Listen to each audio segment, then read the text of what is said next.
Hello friends, this video on laws of motion part 23 is brought to you by examfuel.com.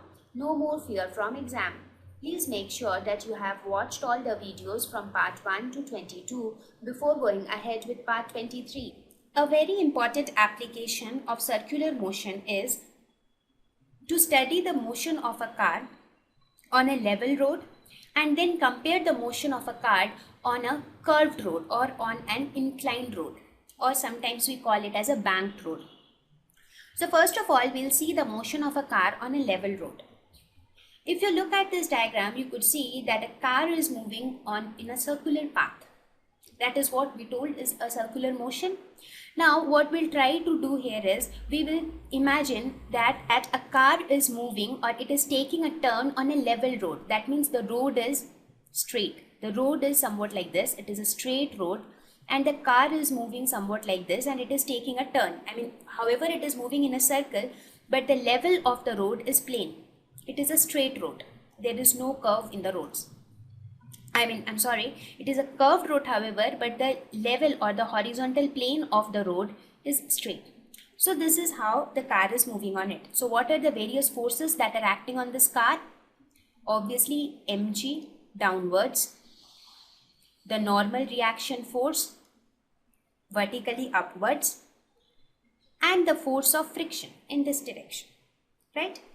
Now let us apply the law of, let us write the equation of motion. So along the vertical direction, it would be N is equal to mg.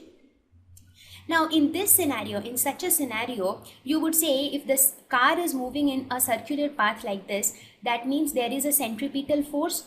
So from where is that centripetal force is coming? If there is a centripetal force, that means there is a centripetal acceleration. So from where is the car getting that centripetal acceleration? In this case, this static frictional force, provides the centripetal acceleration to the car towards the center, which helps it to move in a curved path or which helps it to take this turn.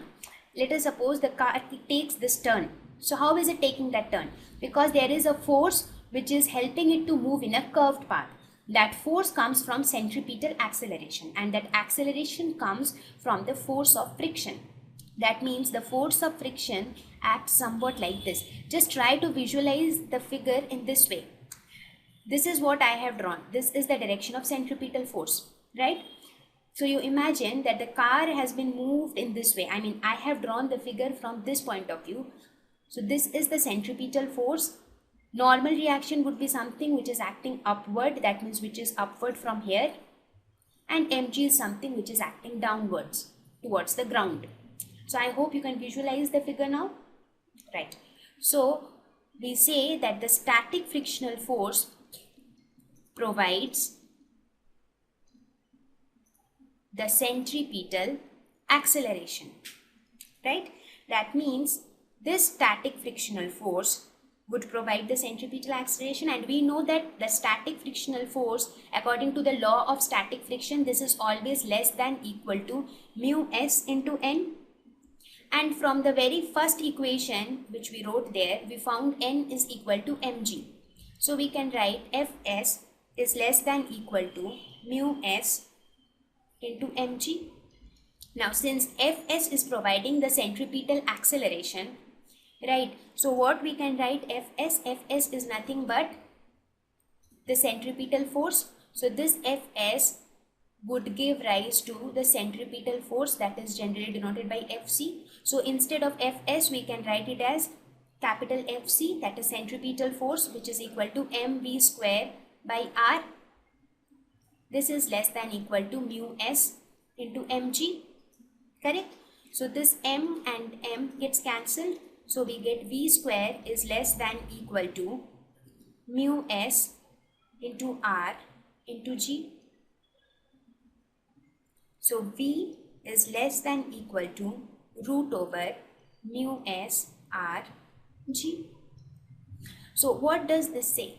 This says that if a car is moving in a circular path on a level road, level road means that this road is a plain road. It doesn't have any inclination with the horizontal. So if a car is moving, so this is the direction of the friction. Now, if a car is moving on a plain road, the maximum velocity of the car while moving in a circular path would be this. That means the velocity of the car would be either less than or equal to this value. So this is the maximum velocity of the car. So we say that this is the maximum velocity in circular motion on a level road. Now, please understand this scenario very carefully. The most important part here to understand is to visualize it practically. This car is moving on a circular path, so the frictional force will act along this direction when it takes this turn. This frictional force will provide the centripetal force, and there will be a normal reaction acting in the topward direction. You can imagine it coming outward from this page, from the screen, and there would be a mg which would be acting downwards, just opposite to n. So that is how I have plotted it. N is upward, mg is downwards, and this is the direction of frictional force.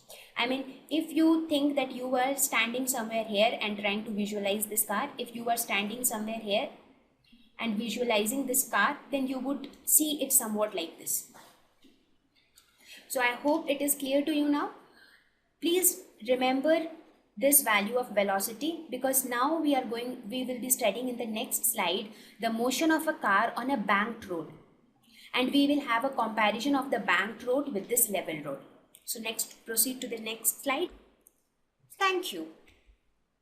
Visit examfear.com to watch free educational videos, try free online tests, get the best quality study materials, study from the best tutors and mentors, and much more.